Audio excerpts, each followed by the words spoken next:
आज का मुद्दा है अंता का रण, बागी बिगाड़ेंगे खेल। बारां जिले की अंता विधानसभा सीट पर उपचुनाव में अब मुकाबला और भी दिलचस्प हो गया है। नामांकन की आखिरी तारीख पर बीजेपी के पूर्व विधायक रामपाल मेघवाल ने निर्दलीय प्रत्याशी के रूप में अपना नामांकन पत्र दाखिल किया, जिससे चुनावी माहौल में नया मोड़ आ गया है। नरेश मीणा के मैदान में उतरने से मुकाबला बेहद दिलचस्प हो गया है। कांग्रेस से प्रमोद जैन भाया तो बीजेपी से मोरपाल सुमन उपचुनाव में किस्मत आजमा रहे हैं। बीजेपी प्रदेश अध्यक्ष मदन राठौर ने कहा है कि रामपाल मेघवाल ने नाम वापस नहीं लिया तो निष्कासन की कार्रवाई होगी। मदन राठौर ने कहा है कि अंता उपचुनाव में जीत बीजेपी की ही होगी। क्या अंता में बागियों ने बीजेपी कांग्रेस की चुनौती को बढ़ा दिया है?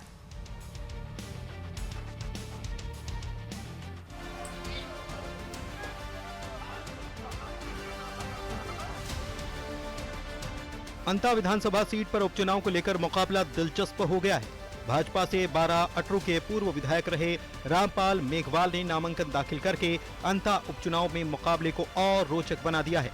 इधर बीजेपी प्रदेश अध्यक्ष मदन राठौर ने कहा कि रामपाल मेघवाल ने नाम वापस नहीं लिया तो निष्कासन की कार्रवाई होगी। 27 तारीख तक मान मोल करके बिठा लिया जाएगा रामपाल मेघवाल को। हम तो बिल्कुल हम पूरा प्रयास करेंगे ना। और ऐसा नहीं होता है तो नहीं होता तो कार्रवाई होगी, अनुशासनात्मक कार्रवाई होगी। पार्टी को वोटों का तो नुकसान होगा। अब देखिए, हम छोटा मोटा नुकसान होता है, कोई बहुत बड़ा नुकसान कोई नहीं कर पाता है। अंता में बीजेपी से मोरपाल सुमन, कांग्रेस से प्रमोद भाया जैन मुकाबले में हैं, तो दूसरी ओर कांग्रेस के निष्कासित नेता नरेश मीणा और बीजेपी के पूर्व विधायक रामपाल ने भी ताल ठोक दी है। इधर बीजेपी कांग्रेस दोनों ने जीत का दावा किया है। मैं 36 कौम का हूँ, 36 साल से चुनाव लड़ा रहा हूँ और 36 कौम के साथ रहता हूँ। गरीब परिवार का होने के नाते मैं हर आदमी के दुख सुख में साथ खड़ा रहता हूँ। अब जो भी आम जल की समस्या है, गरीबों की समस्या है, पानी, बिजली, सड़क जो भी है, उनको मैं पूरा कराने की कोशिश करूँगा। मैंने हमेशा जो एक जनप्रतिनिधि का नैतिक दायित्व और नैतिक धर्म होता है, क्षेत्र में विकास, क्षेत्र में सामाजिक सेवा के कार्य और क्षेत्र में धार्मिक कार्य, इन तीनों दायित्वों को पूरी ईमानदारी से मैंने निर्वाह किया है। अंता के रण में नरेश मीणा और रामपाल मेघवाल दोनों की चुनौती मजबूत दिखाई दे रही है। प्रताड़ित नहीं, उनको उत्साहित करने के लिए इस क्षेत्र में आया हूँ। इस क्षेत्र की जनता का आशीर्वाद चाहिए मुझे विजय श्री दिलाए। मैं रोड पे, मेरा विधानसभा क्षेत्र ये रोड है आपके आंगन में, जहाँ भी आप कहेंगे वहाँ मैं तैयार रहूंगा। अंता का सर्व समाज इस बेटे नरेश मीणा को आशीर्वाद देगा, जिसका कई बार पार्टियों से टिकट मांगने के बाद भी टिकट काटा गया, जिस पर कोई बड़े राजनीतिज्ञ का संरक्षण नहीं है। अंता विधानसभा में करीब 2.25 लाख मतदाता हैं। इनमें माली समाज के लगभग 45,000, अनुसूचित जाति के 35,000, मीणा समाज के 32,000, मुस्लिम वोटर 20,000 और ब्राह्मण मतदाता 18,000 हैं। ये सभी प्रत्याशियों की जीत में अहम रोल रखते हैं। देखना होगा नरेश मीणा और रामपाल कितनी टक्कर दे पाते हैं। आज 8 की फाइट में बहस इसी पर।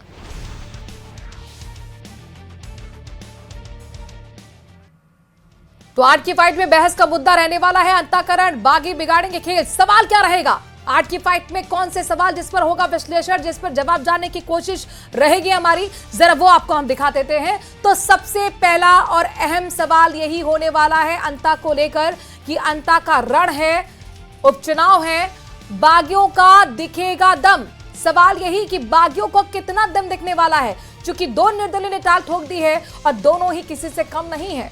तो फिर अब दूसरा सवाल आ जाता है। दूसरा सवाल पूछेंगे आज हम अपने पैनल से। सवाल नंबर 2, बागी किसकी राह करेंगे आसान और किसकी बढ़ाएंगे मुश्किलें? जी हां, निर्दलीय को हल्के में लेने की जरूरत नहीं है। एक पूर्व विधायक है और एक है जिसकी लोकप्रियता लगातार बढ़ रही है। तो दो निर्दलीय जो बागी हैं, उस किसकी राह आसान करेंगे और किसकी मुश्किल करेंगे? अब तीसरे सवाल पर हम आ जाते हैं। अहम सवाल है अंता का घमासान, बीजेपी कांग्रेस का क्या है प्लान? क्योंकि एक निर्दलीय कांग्रेस का रह चुका है और एक पूर्व विधायक बीजेपी के हैं, तो फिर ऐसे में क्या रणनीति है बीजेपी और कांग्रेस के पास, क्या प्लान है, किस तरह से रणनीति बदली जाएगी, किस तरीके से प्लान को एग्जीक्यूट किया जाएगा, आज इसे समझने के लिए हमारे साथ खास पैनल जुड़ रहा है।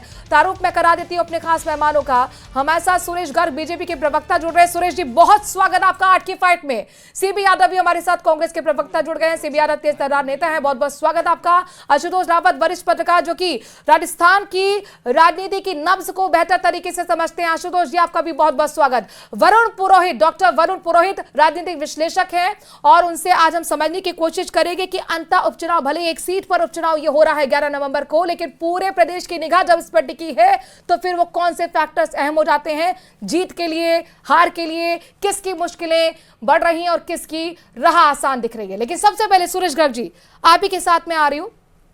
मेरा आपसे पहले सवाल है, मदन राठौर ने एक्सक्लूसिवली न्यूज 18 राजस्थान से बातचीत की और उन्होंने कह दिया कि भाई अगर रामपाल मेघवाल अपना नामांकन वापस नहीं लेंगे तो निष्कासन की कार्रवाई होगी। मुझे ये बताइए, निष्कासन का अगर डर होता तो वो निर्दलीय ताल ही क्यों ठोकते?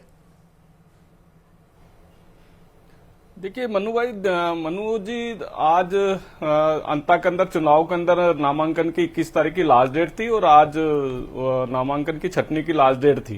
अभी टोटल 21 नामांकन आए हैं, उसमें से 20 प्रत्याशी रहे हुए हैं। अब रामपाल मेघवाल जी ने भी नामांकन भरा है, तो हम तो उनको समझाने की कोशिश करेंगे। भारतीय जनता पार्टी पूरी कोशिश करेगी कि वो अपना नामांकन वापस ले ले। नहीं नामांकन वापस लेंगे तो निश्चित रूप से उनका निष्कासन किया जाएगा।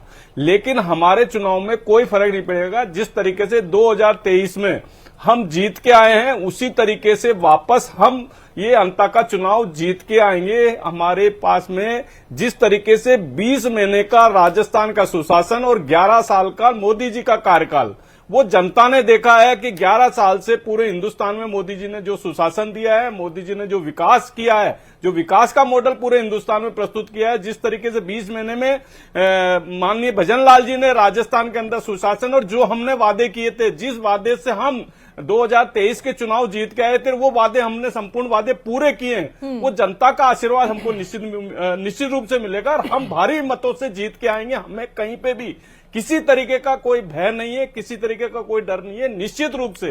क्योंकि जो ईआरसीपी का मुद्दा था वो हमने हल किया, जो 450 रुपए में सिलेंडर देने की बात थी वो हमने पूरा किया, जो आपको किसान सम्मान निधि की वादा किया था हमने वो पूरा किया, जो सरकारी नियुक्तियों की बात थी, हम सरकारी नियुक्तियां लगातार दे रहे हैं। आप ये देखिए, अब तक 75,000 सरकारी नियुक्तियां दे चुके हैं, 1.25 लाख से ज्यादा की सरकारी नियुक्तियां प्रक्रियाधीन है। तो जो हमने जनता से वादे किए थे, जिस वादे से हम जीत के आए थे, वो वादे हमने जनता के पूरे किए हैं। और फिर आपने इससे पहले भी देखा होगा 7 उपचुनाव हुए राजस्थान में, 7 में से 5 सीटें भारतीय जनता पार्टी जीत के आई थी, केवल हमारी 1 सीट थी, मात्र 1 सीट थी, लेकिन हम 7 में से 5 जीत के आए थे और जबकि कांग्रेस की 5 थी, 5 में से 1 रह गई है। तो ये देख लीजिए क्या है, क्योंकि हमने जो राजस्थान में सुशासन दिया है, जो भजन लाल जी ने राजस्थान में काम किया है, वो जनता हमें आशीर्वाद के रूप में अंता का चुनाव भी हमारे फेवर में देगी। सुरेश गर्ग जी, आपने दिखा दिया ट्रैक रिकॉर्ड बढ़िया है उपचुनाव का, हमारे नाम ये सीट होने वाली है। लेकिन हर एक सीट का अपना राजनीतिक गणित अलग होता है, चुनावी गणित तो अलग होता है, ये भी समझने की जरूरत है। सीबी यादव जी हमारे साथ जुड़े हुए। सीबी यादव जी, मेरा आपसे सवाल ये रहेगा कि नरेश मीणा ने टोंक में तो आपका खेल बिगाड़ दिया था, इस बार फिर यहां पर पहुंच गए आप, हड़ौती में भी। जी, 2 पक्ष है। देखिए, एक तो जो पहले सुरेश जी बात कर रहे हैं, उनकी पार्टी की बगावत को सामान्य बगावत ना देखें, क्योंकि वो पार्टी है जिस पे डंडे चलते हैं अनुशासन के। कौन से? ईडी के, सीबीआई के, इस तरह के डंडे चलते हैं कि देख लीजिए ऐसे कर लिए तो ये। इसका बहुत बड़ा संदेश है। पहला संदेश ये है कि जो तानाशाही अमित शाह और नरेंद्र मोदी जी के ऊपर से चलती आ रही है, उसका डर इनकी पार्टी के भीतर खत्म हो गया है। दूसरा यह है कि कार्यकर्ताओं को भी ये पता लगने लग गया है कि अब राजस्थान में भारतीय जनता पार्टी का कोई भविष्य नहीं है, इसलिए उसकी तैयारी है। और तीसरी सीधी सी बात है, इनके जो आंतरिक गुटबाजी है वो खुल के सामने आती है। ये आरोप तो कांग्रेस पे लगाते हैं, लेकिन इस तरह से जो मुखर होकर के पूर्व विधायक सामने आए हैं। जो सवाल आपने नरेश मीणा जी पे पूछा है, नरेश मीणा जी एक अच्छे युवा साथी है। नहीं है। हमसे पार्टी का एक बहुत बिल्कुल स्पष्ट सिस्टम है कि जो पार्टी के कैडर में जो सिस्टम काम करता है, जो कार्यकर्ता काम करता है, उसे हम देते हैं। अभी उनको उस तरह से चीजें अभी रास नहीं आ रही है। कोई निर्दलीय टाल ठोक रहा है तो इसमें अनुशासनहीनता कैसे सामने आ गई? रामपाल मेघवाल का एक बयान आप दिखा दीजिए, अपनी पार्टी के खिलाफ उन्होंने लड़ा, वो ये कह रहे हैं मैं अपने विवेक पे लड़ रहा हूँ, मेरी अलग किसी से लड़ाई नहीं है। बात रही गुटबाजी की, अभी जिला अध्यक्षों की फीडबैक की जो बैठक है उसमें गुटबाजी 11 बैठकों में खुलकर सामने आ गई है। पर्यवेक्षक के सामने ही लड़ रहे हैं कांग्रेस के कार्यकर्ता। क्या बात करते हो आप? देखिए, हमारा जो पार्टी का जो लोकतांत्रिक सिस्टम है ना, उसके भीतर हम अलग अलग आवाजों को स्पेस देते हैं। इसे गुटबाजी नहीं कहते, इसे लोकतंत्र कहते हैं। आपकी परिभाषा को आप देखेंगे तो ये डेमोक्रेसी है पार्टी के भीतर की सिस्टम की। और मैंने ये नहीं कहा गुटबाजी इनकी, मैं ये कह रहा हूं अमित शाह और नरेंद्र मोदी जनित जो भारतीय जनता पार्टी जो डर के ऊपर अनुशासन कायम करती है, वो डर हम में तो कब का ही खत्म हो गया था। हमारे कार्यकर्ता तो बब्बर शेर है, लेकिन बीजेपी के नेताओं के भीतर भी ये डर खत्म हो गया। वो आंख दिखाने लग गए, वो खड़े होने लगे। ये बड़ी बात है, यहाँ से बड़े बदलाव है। जहां तक हम इस चुनाव में है, तो हम इस चुनाव में ये जो कौन खड़े हुए कौन नहीं हुए उस पे नहीं है। हम ये जो लगभग 2 साल का जो पीरियड है, जिसमें भारतीय जनता पार्टी नाम का जो पर्ची सरकार जो यहाँ प्रदेश में रही, जिसने बेड़ा गर्क किया, चाहे आप शिक्षा व्यवस्था का लीजिए, आप देखिए शिक्षा मंत्री के तौर पर जो दबंगाई भाषा के अलावा, बयानों के अलावा कुछ नहीं है। जो शिक्षा का स्ट्रक्चर था महात्मा गांधी स्कूल, उनको लगभग तहस नहस कर दिया है। आज स्कूलों में ड्रेस तक नहीं मिल रही है। नामांकन आप सोचिए, केवल और केवल 1 साल में 20 लाख नामांकन कम हो गए हैं। 97 लाख से घट करके 77 लाख हो गए हैं। क्या स्थिति होगी? क्या प्रदेश की जनता इसको नहीं देखती है? आज घर घर में याद करते हैं चिरंजीवी योजना को, किस तरह से हमारी पूर्ववर्ती सरकार की जो चिरंजीवी योजना का फायदा, जो एक तरह से सहारा था, कहते थे कि बुढ़ापे के अंदर बेटे का सहारा होता है, लेकिन उस समय सरकार, कांग्रेस सरकार एक सहारे के तौर पर आई। जो सामाजिक सुरक्षा की जो योजनाएं थी वो लगभग बंद कर दी गई है। इस तरह से स्मार्ट मीटर के तौर पर आप देखिए, लगभग आप पूरे प्रदेश जो है उसमें जन आक्रोश फैला हुआ है स्मार्ट मीटर के तौर पर। अब तो यह हो रहा है कि स्मार्ट मीटर के तौर पर पहले बिल ज्यादा लेके आएंगे, 24,000 से ज्यादा बिल आ जाएगा, तो उसको सारी सामाजिक योजनाओं से बाहर कर देंगे। तो प्रदेश की जनता इस बात को समझ रहे हैं। कानून व्यवस्था की तमाम 3 चीजें गिना दी हैं, एक चिरंजीवी योजना, स्कूली शिक्षा और दूसरा स्मार्ट मीटर। ठीक है, सीपी यादव जी जवाब ले लीजिए। हाँ, मैं जवाब दे रहा हूँ। अब यादव साहब को शांत कराइए, अब मैं जवाब देता हूँ। अब यादव साहब को शांत कराइए, मैं जवाब देता हूँ। इन्होंने कहा महात्मा गांधी स्कूल, इन्होंने जो हिंदी मीडियम के स्कूल थे उनको महात्मा गांधी अंग्रेजी स्कूल खोल दिए गए थे, बिना इंफ्रास्ट्रक्चर के, बिना सुविधाओं के, बिना इंफ्रास्ट्रक्चर के खोल दिए थे। और ऐसा भी हालत हुई है कि बेचारी जो लड़कियां हैं उनको 5-5 किलोमीटर पैदल जाना पड़ता था, एक गांव से दूसरे गांव के अंदर विद्यालय में जाना पड़ता था। ये स्थिति हालात कर दिए थे। बिना इंफ्रास्ट्रक्चर के इन्होंने महात्मा गांधी स्कूल खोल दिए। चिरंजीवी योजना इन्होंने लागू की।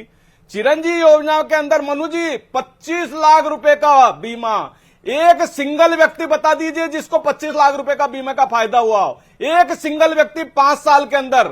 और उसके बदले में इन्होंने 1836 करोड़ रुपए इंश्योरेंस प्रीमियम के नाम से भ्रष्टाचार कर दिया। अब बता दीजिए, 1836 करोड़ रुपए का भ्रष्टाचार किया। पर ईयर 1836 करोड़ रुपए प्रीमियम देते थे 25 लाख रुपए का इंश्योरेंस करने के लिए, लेकिन एक सिंगल व्यक्ति को फायदा नहीं हुआ। फिर ये बोलते हैं स्मार्ट मीटर। अरे भाई, आपके जमाने में स्मार्ट मीटर चालू हुआ था, आपके शासन में स्मार्ट मीटर चालू हुआ था। आपके अशोक गहलोत जी ने खुद ने बोला है कि भाई मैंने 5 साल मेरी कुर्सी बचाने के लिए मैंने भ्रष्टाचार खुला आम कर दिया था कि करिए भ्रष्टाचार, केवल मुझे मेरी कुर्सी की चिंता है। ये अशोक गहलोत जी के खुद के स्टेटमेंट है। शिक्षकों के सम्मेलन के अंदर बिरला ऑडिटोरियम के अंदर, शिक्षकों के सम्मेलन में बिरला ऑडिटोरियम में शिक्षक बोल रहे हैं कि साहब हमारे स्थानांतरण बिना रिश्वत के नहीं होते हैं। 2 बार बोला। इसके बाद में शिक्षा मंत्री को हटाया इन्होंने, परिवहन मंत्री को इन्होंने हटाया। और ये जो प्रमोद भाया की बात कर रहे हैं, भाया रे भाया खूब खाया, कितना भ्रष्टाचार किया, माइंस के अंदर कितना भ्रष्टाचार किया, पूरी राजस्थान की माइंस को लूट लिया था। उस तरह का भ्रष्टाचार है। जनता मैं यही कह रहा हूं भैया, 7 उपचुनाव हुए ना, 7 में से 5 जीत के आए ना हम। बताइए आपका क्या, अगर मान लो हमारा शासन खराब होता, हमारा 20 महीने का शासन खराब होता तो जनता हमको नकार देती। 7 में से 5 चुनाव जीत के आए ना हम, आपके तो 5 में से 1 जीत के हो ना। अब आपको तो जनता ने धरातल पे ला दिया ना। कई राज्यों 75,000 सरकारी नियुक्ति दिए और 1.25 लाख है। आप बता दीजिए 5 साल के अंदर आपने क्या दिया? 1,85,000 5 साल के अंदर, मात्र 1,85,000। 2 लाख प्रतिवर्ष की बात करते यहाँ थे, जयपुर के पास 2 में लाख देखिए, प्रतिवर्ष की 300 करोड़ का जो बारिश करवा दी आपने, रोज की रोज पकड़े जा रहे हैं। SMS का अग्निकांड देखा नहीं है, RSS का एजेंट जो रिश्वत लेते हुए पकड़ा जा रहा है। आप देखिए क्या चीज होगी, छतें गिर रही है, प्रदेश की जनता पूरी बेहाल हो रही है, कानून व्यवस्था में 1 नंबर पर आ गया है, पूरा प्रदेश रेपिस्ट प्रदेश बन गया है। आप क्या बात करेंगे? आप किस चीज में है? किसानों को लाठियां पड़ रही है, खाद बीज के लिए तरस रहा है किसान, उनको लाठियां बरसाई जा रही है। आपका सारा हिसाब किताब प्रदेश की जनता करेगी। अब आपके लोग ही खिलाफ खड़े हो गए, हमारी तो छोड़िए, जनता खिलाफ खड़ी हो गई, सड़कों पर आ गई है। पंचायती राज की पूरी जो है ना, दावे और वादों की जो परीक्षण है वो जनता की अदालत में होने वाला है। जनता की अदालत में होने वाला है 11 नवंबर। ये सुशासन नहीं और है। अंत उपचुनाव जनता तय कर लेगी कि आखिरकार किसके दावों और वादों में दम है। आशुतोष रावत जी, अंत उपचुनाव भले एक सीट पर उपचुनाव होने वाला है, लेकिन प्रदेश की पूरी सियासत इसके इर्द गिर्द घूम रही है। हालांकि काउंटडाउन भी शुरू हो गया है। सीवी यादव जी, मैं आपके पास आऊंगी। सर, आप जवाब दे चुके हैं, अपने सवाल भी पूछ चुके हैं, मुझे आशुतोष जी के पास जाना पड़ेगा। सर, एक सवाल तो मैं सबसे ना, मैं आपके पास आऊंगी। अरे आप रखिए, नोट करके रख लीजिए। की भर्ती निकाली है रेट की, सीवी यादव जी, नोट करके रख लीजिए। मैं आऊंगी आपके पास, आशुतोष जी, मेरा आपसे सवाल है। रामपाल मेघवाल, मोरपाल सुमन, प्रमोद जैन भाया, नरेश मीणा, 4। अभी तक त्रिकोणीय मुकाबला लग रहा था, लेकिन रामपाल मेघवाल की लास्ट मूवमेंट पे एंट्री होने से मुकाबला बेहद दिलचस्प हो गया है। निर्दलीय किसका खेल बिगाड़ते हुए आपको नजर आ रहे हैं? देखिए मनोराज जी, पहली चीज तो जो अब कोई भी उपचुनाव राज्य में होता है तो निश्चित तौर पर सबसे बड़ा जो दांव पर होता है वो कैंडिडेट से ज्यादा होता है। जो सरकार सत्ता में होती है उसका भविष्य दांव पर होता है कि क्या भजनलाल सरकार के काम पर मोहर लोग लगाएंगे या नहीं लगाएंगे, क्योंकि यहाँ भारतीय जनता पार्टी के कैंडिडेट की हार जीत से ज्यादा संदेश यह जाएगा कि भजनलाल सरकार की हार होती है या जीत होती है। अब रही बात कैंडिडेट्स के चुनाव की, तो अंता के जो विधानसभा की जो स्ट्रक्चर है वहां पर लगभग 4 कास्टों का जो गणित है वो बहुत नेक टू नेक है। लगभग 30 से 40 हजार के बीच में 4 कास्ट वहां पर सरवाइव करती हैं। तो निश्चित तौर पर अंता अपने आप में एक बहुत जटिल जो सोशल स्ट्रक्चर है उसका एक नमूना है। ऐसे में भारतीय जनता पार्टी ने एक सुरक्षित सीट नहीं होने के बावजूद भी वहां से सुमन जी को टिकट देकर के, एक लो प्रोफाइल व्यक्ति को टिकट देकर के, एक आरएसएस बैकग्राउंड के व्यक्ति को टिकट देकर के जनता के बीच में एक संदेश देने की कोशिश की थी कि निश्चित तौर पर प्रमोद जैन भाया की जिस तरह की छवि रही है, जिस तरह के लगभग उनके ऊपर 29 से ज्यादा आपराधिक मामले दर्ज है जिस समय वो मंत्री हुआ करते थे उस समय के दौरान की, तो ऐसे में एक लो प्रोफाइल व्यक्ति को देकर भारतीय जनता पार्टी ने निश्चित तौर पर उस चुनाव में यह संदेश देने की कोशिश की कि भारतीय जनता पार्टी की सरकार और भजनलाल सरकार स्थानीय व्यक्तियों को प्राथमिकता दे रही है, स्थानीय मुद्दों को प्राथमिकता दे रही है, लेकिन जनता के बीच में आखिरकार क्या संदेश जा रहा है यह भी एक देखने वाली बात होगी। क्योंकि बागी जो दोनों तरफ से खड़े हुए हैं वो निश्चित तौर पर मुकाबले को रोचक तो बना रहे हैं लेकिन जीत की ओर नहीं जा रहे हैं। जीत निश्चित तौर पर मैं भारतीय जनता पार्टी या कांग्रेस के उम्मीदवार के तौर पर ही देख रहा हूं, लेकिन इन दोनों लोगों ने, चाहे वो नरेश मीणा हो चाहे वो रामपाल जी हो, तो दोनों ने जो पार्टियों का गणित बिगाड़ा है निश्चित तौर पर। तो रामपाल मेघवाल क्या बीजेपी का गणित बिगाड़ेंगे या फिर नरेश मीणा क्या कांग्रेस की वोट में डेंट लगाएंगे? देखिए मनोराज जी, ये तो परिणाम वाले दिन पता चलेगा कि आखिरकार ये दोनों कितना डेंट ठीक है। वरुण पुरोहित जी, मैं आपके पास आना चाहूंगी। चूंकि देखिए सियासी दलों का ये एक उसूल होता है या फिर ये जिंदगी का भी उसूल होता है कि अगर आप अपनी लाइन बड़ी नहीं कर पा रहे तो सामने वाले की छोटी कर दीजिए। तो क्या अंता में दोनों ही दल एक दूसरे की लाइन छोटी करने में लगे हुए हैं, निर्दलीय को ताल ठोकवाकर? मनु जी, पिछले कुछ समय से देखा जा रहा है कि जो स्थानीय कार्यकर्ता होते हैं, युवा कार्यकर्ता होते हैं, उनको टिकट ना देके जिसकी सेटिंग होती है या ऊपर प्रभाव होता है, नेताओं से जुड़ाव होता है, वो टिकट ले आता है। अब वहां पे जो निर्दलीय चुनाव लड़ रहे हैं डेफिनेटली समीकरण बिगाड़ेंगे और मैं तो मानता हूँ जीत भी सकता है कोई ना कोई, लेकिन ये तो चुनाव 27 तारीख को जब नाम वापस लेने के बाद जो कैंडिडेट्स बनेंगे उस पर निर्णय हो सकता है मेघवाल जी को क्या पता बीजेपी वापस राजी कर ले या कुछ और किसी भी तरीके से, ये अभी तरीके शब्द का ही उपयोग किया था, गर्ग साहब ने तरीके अपना करके भी हटाया जा सकता है। लेकिन कई बार ऐसा होता है कोई पार्टियां खुद खड़ा भी करवाती हैं कि उसके बाद खड़ा करवा के फिर आप अपने पक्ष में बैठाते हो तो माहौल को बदलने का प्रयास किया जाता है। ये भी चल रहा है अंता में। अब जैसे आप कास्ट सिस्टम की चर्चा करते हो तो हर कॉन्स्टिट्यूएंसी में कास्ट सिस्टम होता है कि कौन सी जाति के कितने, कौन सी जाति के कितने, कौन से वर्ग के कितने। तो मैं अंता को अलग नहीं मानता, पूरी 200 कॉन्स्टिट्यूएंसियों पे अलग अलग वर्गीकरण और जातियां सभी समीकरण होते हैं। कैंडिडेट का कितना आउटरीच है, कितना पब्लिक कनेक्ट है, लोकल इश्यूज पे डिपेंड करेगा। अब मोदी जी को म्युनिसिपैलिटियों में थोड़ी मोदी के आप चुनाव जीतोगे, लोकल कनेक्ट जिसका होगा उससे जीतोगे। हर बात में मोदी जी को लाना कि मोदी जी की नीतियां वो नहीं चलेगा। लोकल इश्यूज और पब्लिक कनेक्ट जिस कैंडिडेट का होगा उसको ज्यादा मिलेंगे वोट। और वोटर टर्नआउट और वोटर पैटर्न वो देखना पड़ेगा वोटिंग जिस दिन होगी कि वोटर टर्नआउट कौन से एरिया का ज्यादा हो रहा है। तो जो आदमी चुनाव लड़ रहा है उसके प्रभावित, उससे जो जुड़े हुए लोग हैं वहां ज्यादा हो रहा है, उसकी संभावना ज्यादा हो जाएगी। और लोगों में कितना इंटरेस्ट है वोटिंग परसेंटेज उस पर डिपेंड करेगा। 60% होती है, 70% होती है, उस पर भी डिपेंड करेगा। ये लोकल इश्यूज पे पूरा चुनाव है। लेकिन इसमें जो स्टेट लेवल का जो इमेज है वो अगर जाती है, तो अगर चुनाव हारती है बीजेपी तो गले में घंटी तो उन्होंने वसुंधरा जी के बांध रखी है। वसुंधरा जी का इलाका है और वसुंधरा जी की और जो केंद्रीय नेतृत्व उसकी खींचतान तो चलती रहती है।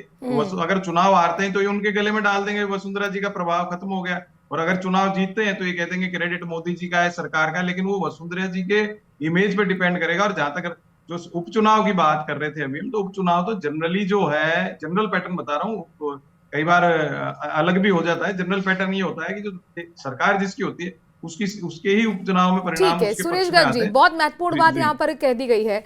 राजनीतिक विश्लेषक हमारे साथ जुड़े हुए हैं, वरुण पुरोहित, वो कह रहे हैं कि भाई हार का ठीक रहा वसुंधरा राज्य पर जाएगा और जीत गए तो फिर भजनलाल सरकार की नीतियों को क्रेडिट दे दिया जाएगा। मनु जी, हारने का तो प्रश्न ही नहीं उठता। मैं ये कह रहा हूँ हारने का प्रश्न ही नहीं उठता। जिस तरीके से चुनाव आयोग साथ है, 21 महीने के अंदर राजस्थान में सुशासन पहले डिक्लेयर कर देते जिस मुद्दे से हम जीत के आए थे, जिस मैनिफेस्टो से हम जीत के आए थे, वो मैनिफेस्टो के काम तो हमने जनता के किए है ना। आज मुझे बताइए, प्रमोद भाया जी के भ्रष्टाचार का जीता जागता उदाहरण माइंस में कितना भ्रष्टाचार किया। इनके पूर्व एमएलए भरत सिंह जी ने खुद ने तो खुलेआम आरोप लगाया था कि भरत सिंह जी ने खुद ने खुलेआम आरोप लगाया था कि प्रमोद भाया है, उन्होंने किस तरीका का भ्रष्टाचार माइंस के अंदर किया हुआ है। ओपन मतलब अशोक गहलोत जी को कई लेटर लिखे थे उन्होंने, जब जनता को यह चीज पता है कि एक भ्रष्टाचारी, एक सुशासन आदमी जो एक गरीब परिवार का व्यक्ति है, तो जनता तो उसी को चुनेगी ना जो एक वहां पे सुशासन दे सकता है, जो जनता का काम कर सकता है। मैं यही कह रहा हूँ कि हम निश्चित रूप से जीत के आएंगे, ये तो प्रश्न नहीं उठता। हमारे तो देखिए वसुंधरा जी भी हो, क्योंकि 2 बार की मुख्यमंत्री रही है, अभी हमारे राष्ट्रीय उपाध्यक्ष। ठीक है, जवाब दे रहे हैं सब लोग चुनाव में। यादव जी जवाब दे रहे हैं, सुन लीजिए यादव जी। क्या लोकतंत्र में नहीं गर्ग साहब 7 में से 5 चुनाव गर्ग साहब लेटेस्ट न्यूज है राजस्थान की। अब इनके पास बचा क्या है? गर्ग साहब नहीं इनके पास में बचा तो साहब। गर्ग साहब अब आप थोड़ा सा शांत हो जाइए। आप बताइए, लोकतंत्र में संभव है कि कोई कहता है कि हम चुनाव हार ही नहीं सकते? मतलब जो चुनाव आयोग की इनके साथ जो है वो खुद सीधे आके टीवी डिबेट में भी ये घोषणा करने लग गए। नहीं यह बात नहीं है। मतलब आप सोचिए इस हद तक आप जो है। गर्ग साहब आप इसे छोड़ दीजिएगा, आपके निश्चित रूप से गर्ग साहब वोट चोरी का आरोप लगाएंगे। गर्ग साहब ये सीधा आरोप ही है, वोट चोरी का लगाएंगे। नहीं गर्ग साहब आप छोड़िए, अरे छोड़िए। पहले भी आप तो जीत के आए हो ना। आपने इतनी बातें कही गर्ग साहब, मैंने आपके बीच में नहीं बोला। गर्ग साहब आपके बीच में नहीं बोला ने, आप सोचिए क्या बात करते हो। आपको हार स्वीकार करनी पड़ेगी। आप देखिए प्रदेश के भीतर इस समय जीरो पे समेट चुका है आपको। आप देखिए कोई पूरी कांग्रेस पार्टी एकजुट है इस समय। भारतीय जनता पार्टी में दिख रहा है। नंबर एक बात। नंबर 2 बात, आपकी हर नीति फेल हो गई है। आज हमारी सरकार को हर कार्यकर्ता याद करता है, चाहे वो शिक्षा की बात हो, स्वास्थ्य की बात हो, चाहे हमने नौकरियां निकाली हो, हर चीज पे हमको याद करता है। कांग्रेस पार्टी सरकार को याद करता है, उनकी लोक कल्याणकारी नीतियों को अगर कांग्रेस इतनी मजबूत होती तो देश में कितने राज्यों तक सीमित रह गई, किसी को बताने की जरूरत नहीं है। वरुण जी कुछ कहना चाह रहे हैं, उसके बाद सुरेश जी मैं आपके पास आना चाहूंगी। वरुण जी ठीक है, एक मिनट सुनिए वरुण जी को सुनिए। पूरी प्रदेश की जनता त्राही ये यहाँ पे बहस करने से दोनों प्रवक्ताओं के कुछ होने वाला नहीं है। अरे एक मिनट सुन लो यार, आप लोगों के कहने से ना चुनाव आएगा ना कोई जीतेगा। अरे सुरेश गर्ग जी, सीवी यादव जी, आप चुनावी रैली नहीं कर रहे हैं, आप डिबेट में आए हैं जिसमें आपके भी सवाल होते हैं, जवाब होते हैं। तो अगर आपने कुछ कहा है उसके जवाब सुन लीजिए, और कोई कुछ कह रहा है तो उसकी टिप्पणी को भी सुनिए। आपकी हो सकता है काम की हो। हाँ वरुण जी। मनु जी, ऐसा है कि जैसे प्रशासन की बात है, लॉ एंड ऑर्डर की बात है, वो जैसे वसुंधरा जी का लोग याद करते हैं, इसमें कोई सीवी यादव जी, एक मिनट, अरे मैं आपके पास आके पूरा मौका दे रही हूँ। एक मिनट, वरुण जी की बात सुन लें आप। हाँ, सुनने नहीं जाते दूसरे। जो वसुंधरा जी है, जैसे शीला दीक्षित जी, इनके राज को याद किया जाता है, पब्लिक याद करती है। ऐसा नहीं है कि भाई बीजेपी कांग्रेस का फर्क है, कोई प्रशासन चलाता है, कोई करता है। आज की स्थिति में अब हो सकता है गर्ग साहब को बुरा लगे, प्रशासन कहीं नहीं दिखता, सरकार कहीं नहीं दिखती, इसलिए आप ये कहो कि सरकार के बेस पे आप चुनाव लड़ रहे हो, मेरी समझ में नहीं आता। जहां तक आप कांग्रेस और बीजेपी की बात कर रहे हो, जो आप ये उदाहरण दिया आपने देश में, तो कांग्रेस का ऑर्गेनाइजेशनल स्ट्रक्चर बिल्कुल लचर हो चुका। कितने आप दावे भरते रहो, अगर ऑर्गेनाइजेशन होता, स्ट्रॉन्ग होता, तो आप सही कह रहे हो। राहुल गांधी ने भारत जोड़ो यात्रा की, बिहार में यात्रा की, तो उसका परिणाम 99 सीट राहुल गांधी जी पहुंच गए, लेकिन उसके बाद तो ये नेता सुप्त अवस्था में बैठ जाते, निकलते नहीं। आप इनसे पूछो, प्रदेश कांग्रेस कमेटी हो, जिला कांग्रेस कमेटी हो, कितनी बार द्वार खुलते, सुबह से शाम तक कितने पदाधिकारी बैठते, मिलते ही नहीं। ये हाल इनकी दिल्ली इंदिरा भवन का, मैं कल आया हूँ दिल्ली से, आप देखना प्रेस वाले भी साथ में थे, वहां कोई घुसता नहीं, कोई मिलता नहीं, कोई आता नहीं। तो ये ऑर्गेनाइजेशनल स्ट्रक्चर कांग्रेस का बड़ी लचर अवस्था में। ठीक है सुरेश गर्ग जी, आखिरी सवाल का जवाब। सर मेरे पास वक्त बहुत कम है, सुरेश गर्ग जी, मेरा आपसे सवाल है। मदन राठौर जी कह रहे थे कि प्रमोद जैन भैया का एक पूरा खेल है, जिस तरह से रामपाल मेघवाल को यहाँ पर निर्दलीय चुनाव में उतारना पड़ा है, और इस सब के पीछे प्रमोद जैन भैया ही है। अगर प्रमोद जैन भैया है तो बीजेपी का तो अनुशासित सिपाही थे न रामपाल मेघवाल, वो उनकी बातों में कैसे आ गए? तो सवाल आप पर ही उठ जाता है। आप डेकोरम वाली पार्टी कहते हैं ना अपने आप को। मनु जी बिल्कुल निश्चित रूप से हम उनको मनाने की पूरी कोशिश करेंगे। 27 तारीख के पहले वो नामांकन वापस ले लेंगे। अगर नामांकन वापस नहीं लेंगे तो उनको निष्कासन निश्चित रूप से किया चलिए, बहुत बहुत शुक्रिया आप सभी मेहमानों का। मेरे पास वक्त इतना ही है, लेकिन कुल मिलाकर अंताकरण एकदम दिलचस्प हो गया है। सवाल अभी वही बरकरार है कि बागियों का दिखेगा दम, तो किसकी राह होगी आसान और किसकी होगी मुश्किल। 11 नवंबर तारीख महत्वपूर्ण, और 14 नवंबर को आएंगे इसके नतीजे। वक्त छोटे से ब्रेक का है।